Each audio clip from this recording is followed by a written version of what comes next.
دوستو اگر میں آپ تمام لوگوں سے یہ سوال کروں کہ ہماری پوری دنیا کی ہسٹری میں ابھی تک زمین کے سب سے بڑے حصے پر کس نے راج کیا، یعنی ابھی تک سب سے بڑی سلطنت، سب سے بڑا سامراجیہ کس نے قائم کیا تھا، تو ضرور آپ کا جواب ہوگا الیگزینڈر دی گریٹ، یعنی سکندر اعظم، جسے ہم ہندی کی کتابوں میں وجے سمراٹ سکندر کے نام سے بھی پڑھتے ہیں۔ دوستو اس بات میں کوئی شک نہیں ہے کہ سکندر نے بہت بڑی سلطنت قائم کی تھی، لیکن یہ کہنا کہ سکندر اس دنیا کی پوری ہسٹری میں ابھی تک سب سے بڑی سلطنت قائم کرنے والا انسان ہے، یہ بالکل جھوٹ ہے، بلکہ سچائی اس کے بالکل الٹ ہے، کیونکہ اسلام کے اتہاس میں ایک ایسا مہان یودھا موجود ہے کہ جس نے سکندر سے بھی زیادہ اس زمین کے حصے پر راج کیا تھا، یعنی سکندر سے بھی بڑی سلطنت قائم کی تھی، یعنی سکندر سے بھی بڑا سامراج قائم کیا تھا۔ بلکہ صرف اتنا ہی نہیں دوستو، اسلامک اتہاس کے اس مہان یودھا نے اپنے دور میں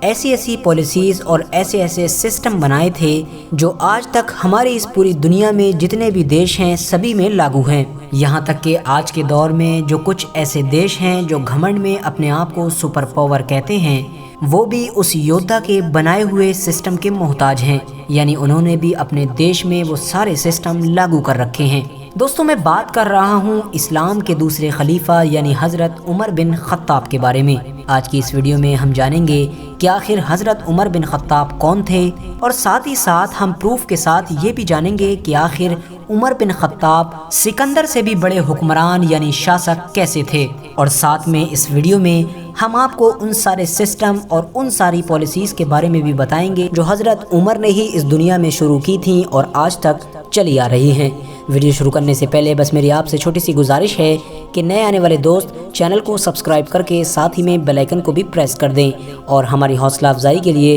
ہمیشہ کی طرح ہماری اس ویڈیو کو لائک کر دیں تاکہ اسی طرح کی نالجبل اور ہسٹوریکل ویڈیوز کا یہ سلسلہ ہم جاری رکھ سکیں۔ دوستو حضرت عمر کی پیدائش تقریباً 583 یا 584 عیسوی میں مکہ شہر میں ہوئی تھی، جو آج سعودیہ عربیہ دیش میں موجود ہے۔ حضرت عمر اسلام کے آخری پیغمبر یعنی حضرت محمد صلی اللہ تعالی علیہ وسلم سے عمر میں 13 سال چھوٹے تھے۔ ساتھ ہی آپ کو بتاتے چلیں کہ حضرت عمر کی پیدائش مکہ کے سب سے مشہور خاندان میں ہوئی تھی۔ اس خاندان کو قریش خاندان کے نام سے جانا جاتا تھا۔ ساتھ ہی آپ کو یہ بھی بتاتے چلیں کہ یہ وہی خاندان تھا کہ جس خاندان میں اسلام کے آخری پیغمبر یعنی حضرت محمد صلی اللہ تعالی علیہ وسلم بھی پیدا ہوئے تھے۔ حضرت عمر کے والد یعنی ان کے فادر نے بچپن میں ہی انہیں اونٹ چرانے کا کام سونپ دیا تھا، یعنی وہ بچپن میں ہی اونٹ چرایا کرتے تھے۔ حضرت عمر نے جوان ہوتے ہوتے لکھنا پڑھنا اچھی طرح سے سیکھ لیا تھا۔ لکھنے پڑھنے پر مہارت رکھنے کے ساتھ ساتھ آپ نے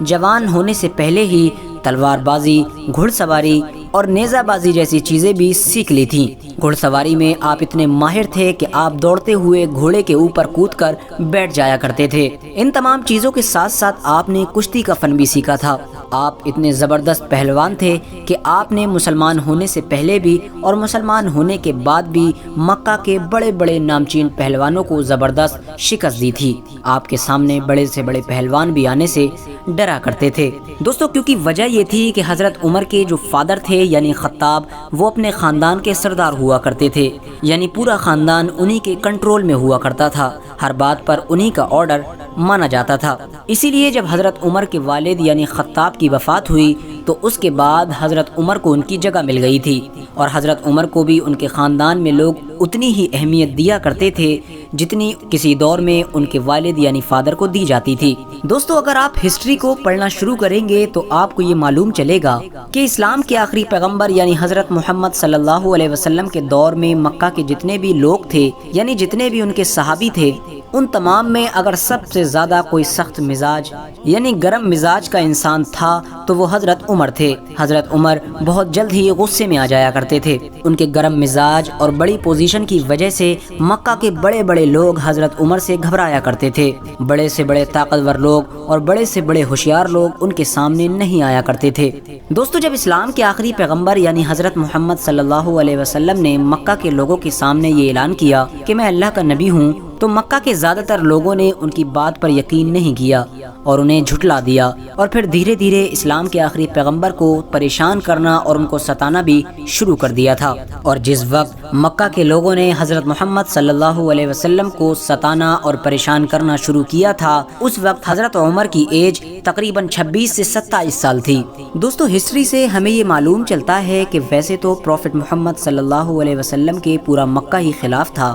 لیکن کچھ گنے چنے لوگ ایسے تھے جو ان میں سب سے آگے رہا کرتے تھے، جو کبھی بھی کہیں پر بھی مسلمانوں کے اوپر ظلم کرنے سے نہیں چوکتے تھے، ہمیشہ موقع ڈھونڈا کرتے تھے کہ کسی طرح سے جو چند لوگ مسلمان ہو چکے ہیں انہیں گھیر گھیر کر ان کے اوپر ظلم کریں یا پھر ان کو ذلیل کریں تاکہ وہ دوبارہ ہمارے باپ دادا کے مذہب پر لوٹ آئیں۔ مسلمانوں کو سب سے زیادہ پریشان کرنے والے لوگوں کی لسٹ میں حضرت عمر کا نام بھی شامل تھا، یعنی حضرت عمر بھی اسلام کے شروع میں سب سے بڑے دشمن تھے۔ دوستو، ایک بار مکہ کے تمام بڑے لوگ بیٹھ کر یہ مشورہ کر رہے تھے کہ کیوں نہ ہم محمد کو ہی قتل کر دیں۔ ظاہر ہے کہ جب محمد ہی نہیں رہے گا تو ہماری تمام مشکلیں آسان ہو جائیں گی۔ اب سوال یہ ہوا کہ آخر ہم میں سے محمد کو قتل کون کرے گا؟ حضرت عمر جو اس وقت جوان تھے فوراً کھڑے ہو گئے اور غصے میں کہا، اس محمد کو میں قتل کروں گا۔ حضرت عمر نے غصے میں اپنی تلوار نکالی اور گھوڑے پر سوار ہوئے اور گھوڑے کو دوڑاتے ہوئے پروفٹ محمد صلی اللہ تعالی علیہ وسلم کے گھر کی طرف بڑھنا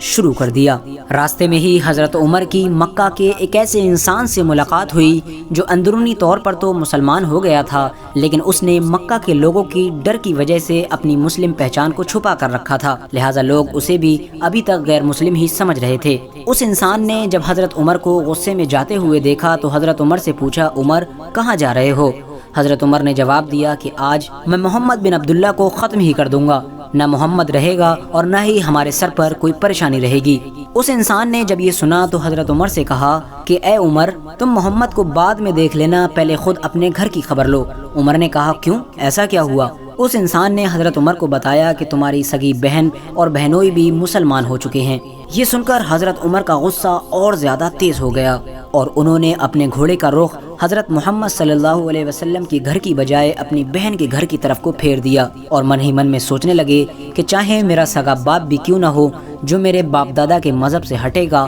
میں اسے قتل کر دوں گا۔ اپنی بہن اور بہنوئی کے قتل کے ارادے سے جب وہ اپنے بہن کے گھر پر داخل ہوئے تو انہیں گھر سے قرآن کریم پڑھنے کی آواز سنائی دی، لیکن جیسے ہی حضرت عمر کی بہن نے حضرت عمر کو دیکھا تو ڈر کی وجہ سے قرآن کریم پڑھنا بند کر دیا۔ حضرت عمر نے اپنی بہن اور بہنوئی کو مارنا شروع کر دیا، یہاں تک کہ اتنا زیادہ مارا کہ وہ دونوں اچھے خاصے زخمی ہو گئے تھے، لیکن اس کے باوجود بھی ان کی بہن نے حضرت عمر سے کہا کہ آپ ہمیں قتل ہی کیوں نہ کر دیں، ہم اپنے مذہب سے نہیں پھریں گے۔ اپنی بہن کے اس زبردست دعوے سے حضرت عمر کے دل میں ایک الگ سی کیفیت پیدا ہوئی۔ حضرت عمر نے کہا کہ اچھا مجھے وہ دکھاؤ جو تم لوگ ابھی پڑھ رہے تھے۔ حضرت عمر کی بہن نے حضرت عمر کو قرآن کریم کی کچھ آیتیں پڑھنے کو دی۔ حضرت عمر نے قرآن کریم کی سورہ توبہ کو جیسے ہی پڑھنا شروع کیا، آپ کا دل دھیرے دھیرے بدلتا چلا گیا۔ وہ دل جس میں تھوڑی ہی دیر پہلے اسلام کے خلاف آگ کے شعلے بھڑک رہے تھے، وہ سارے شعلے اب ٹھنڈے پڑ چکے تھے۔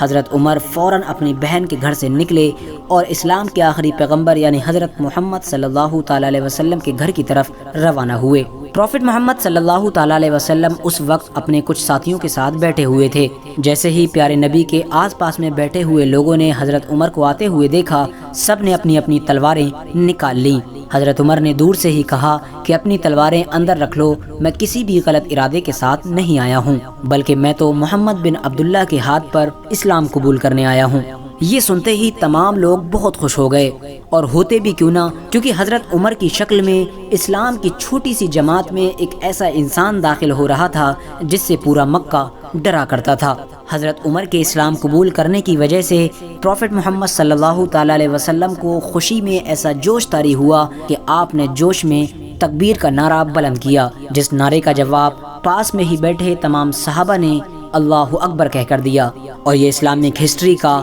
پہلا نعرہ تھا، یعنی جس نعرے کو آج ہم نعرے تکبیر اللہ اکبر کے نام سے جانتے ہیں، یہ وہیں سے ہی شروع ہوا تھا، یعنی جب سے حضرت عمر اسلام میں داخل ہوئے تھے۔ دوستو، حضرت عمر اسلام لانے والے 40ویں انسان تھے، یعنی ان سے پہلے مکہ کے 39 لوگ مسلمان ہو چکے تھے۔ حضرت عمر سے پہلے مکہ میں جو مٹھی بھر مسلمان تھے وہ اپنی پہچان چھپا کر رہا کرتے تھے اور اللہ کی عبادت بھی چھپ چھپ کر اپنے گھروں میں ہی کیا کرتے تھے، لیکن جس دن سے حضرت عمر مسلمان ہوئے اس دن سے تمام مسلمانوں نے کھلم کھلا عبادت کرنا شروع کر دی تھی۔ دوستو، جس دن حضرت عمر ایمان لائے تھے اس دن مکہ کے تمام مشرکین نے کہا تھا کہ آج مٹھی بھر مسلمانوں نے ہم سے بدلہ لے لیا۔ مکہ میں ایک کہاوت مشہور تھی کہ جس راستے سے حضرت عمر گزر جاتے ہیں اس راستے سے شیطان کبھی نہیں گزرتا۔ حضرت عمر کے کارناموں کو دیکھتے ہوئے اسلام کے آخری پیغمبر یعنی حضرت محمد صلی اللہ علیہ وسلم نے انہیں فاروق کا نام دیا تھا، جس کا مطلب ہوتا ہے فرق کرنے والا،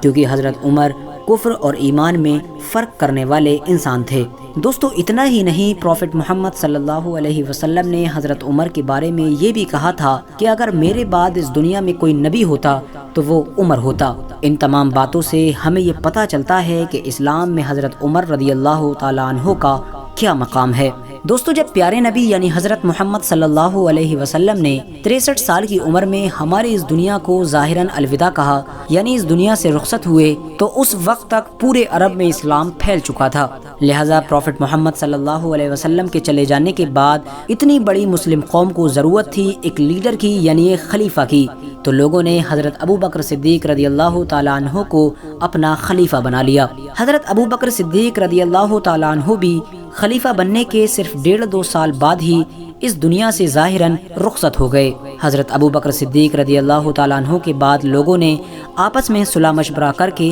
حضرت عمر کو اپنا خلیفہ بنا لیا۔ دوستو، حضرت عمر نے تقریباً 10.5 سے 11 سال خلافت کی تھی، اور اتنے کم وقت میں ہی حضرت عمر نے اپنی ہوشیاری کی وجہ سے اتنی بڑی سلطنت قائم کر لی تھی جو اپنے دور میں زمینی اعتبار سے یعنی چھیتر فل میں تو سب سے بڑی تھی ہی، ساتھ ہی میں اتنی طاقتور بھی تھی کہ وہ اس دور کی سپر پاور بن گئی تھی۔ حضرت عمر کی سینا اپنے گھوڑوں کا منہ جس علاقے کی طرف موڑ دیا کرتی تھی وہ علاقہ مسلمانوں کی سلطنت میں خود بخود شامل ہو جایا کرتا تھا۔ اسلامک ہسٹری میں حضرت عمر ہی وہ اکیلے انسان ہیں کہ جن کے دور میں مسلم علاقوں کا سب سے زیادہ وستار ہوا ہے، یعنی مسلم سلطنت سب سے زیادہ بڑے حصے پر پھیلتی چلی گئی تھی۔ حضرت عمر کی سینا نے اپنے دور میں دنیا کے ان علاقوں کو فتح کر کے دکھا دیا تھا کہ جن علاقوں کے بارے میں پوری دنیا یہ سوچا کرتی تھی کہ ان کو فتح کرنا تو بالکل ناممکن ہے۔ عراق، ایران اور روم جیسی طاقتور سلطنتیں جو اپنے اوپر گھمنڈ کیا کرتی تھیں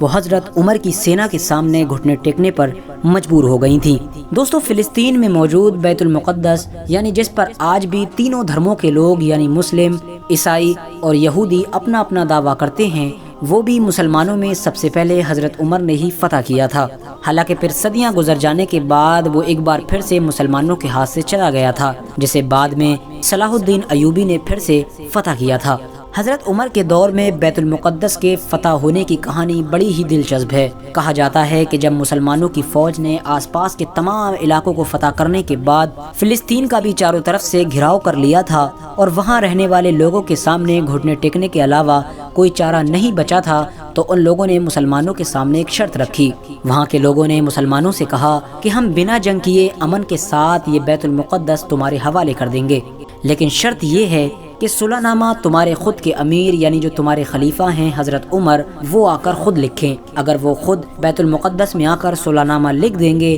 تو ہم لوگ آسانی کے ساتھ اور امن کے ساتھ یہ بیت المقدس تمہارے حوالے کر دیں گے۔ تو مسلمانوں کے سپہ سالار نے فوراً حضرت عمر کی طرف ایک خط روانہ کیا، جس خط میں حضرت عمر کو رکھی گئی شرط کے بارے میں بتایا گیا۔ حضرت عمر نے جیسے ہی یہ خط پڑھا آپ فوراً یہ شرط مان گئے اور آپ نے فوراً بیت المقدس کی طرف روانہ ہونے کا ارادہ کیا۔ مدینہ میں آپ نے اپنی جگہ حضرت علی کو خلیفہ بنایا اور خلافت کا سارا کام انہی کے سپرد کر دیا، اور خود ایک اونٹ اور ایک غلام کے ساتھ فلسطین کی طرف روانہ ہوئے۔ کیونکہ مدینے سے فلسطین کا سفر کافی لمبا تھا اور ان لوگوں کے پاس اونٹ ایک ہی تھا، اس لیے وہ دونوں باری باری سے سفر کر رہے تھے۔ کچھ دیر حضرت عمر اونٹ پر بیٹھتے اور ان کا غلام اونٹ کی لگام پکڑ کر آگے آگے پیدل چلتا رہتا تھا۔ جب تھوڑا راستہ طے ہو جاتا تو حضرت عمر اونٹ سے نیچے اترتے اور اپنے غلام کو اونٹ پر بٹھالتے اور اونٹ کی لگام اپنے ہاتھ میں لے کر اونٹ کے آگے آگے پیدل پیدل چلتے رہتے تھے۔ مدینہ سے لے کر فلسطین تک کا دونوں لوگوں نے سفر اسی طرح طے کیا۔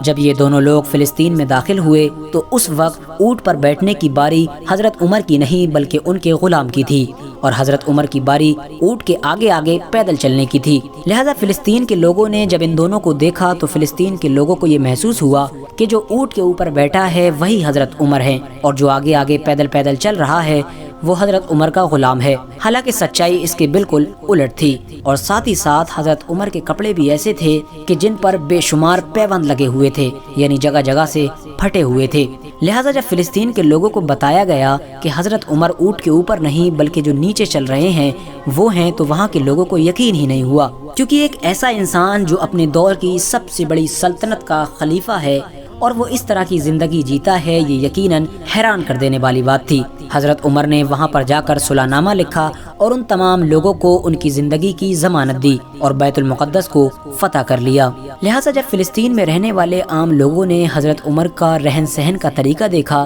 ان کا اخلاق دیکھا، تو وہ لوگ ان سے بہت زیادہ انسپائر ہوئے، یعنی ان سے متاثر ہوئے۔ بہت سے لوگوں نے وہاں پر حضرت عمر کو دیکھ کر ایمان قبول کر لیا۔ دوستو، حضرت عمر کی خلافت کا دور جنگی کامیابیوں کے ساتھ ساتھ نیائے یعنی انصاف کے لیے بھی بہت مشہور ہے۔ آپ ہمیشہ اس بات کا خاص خیال رکھا کرتے تھے کہ کسی کے ساتھ بھی ناانصافی نہ ہو جائے۔ اس کے علاوہ حضرت عمر نے اپنی سلطنت کے دور میں ایسی ایسی پالیسیز بنائیں اور ایسے ایسے نئے نئے سسٹم بنائے کہ جو آج بھی دنیا کے بڑے بڑے دیشوں میں لاگو ہیں، لیکن افسوس مسلمان خود ہی نہیں جانتے کہ ان سسٹم کو پیدا کرنے والا کوئی اور نہیں بلکہ ہماری قوم ہی تھی۔ دوستو، آج کے دور میں پوری دنیا سکندر کو ہی ہسٹری کا سب سے بڑا حکمران یعنی سب سے بڑا سلطان مانتی ہے۔ پوری دنیا کا یہی ماننا ہے کہ سکندر ہی دنیا کا وہ انسان تھا کہ جس نے سب سے بڑا سامراج قائم کیا تھا۔ دوستو، دنیا کے لوگ سکندر کے بارے میں یہ دعویٰ تو بڑی آسانی کے ساتھ کر دیتے ہیں، لیکن شاید ان لوگوں نے کبھی حضرت عمر کی ہسٹری پر نظر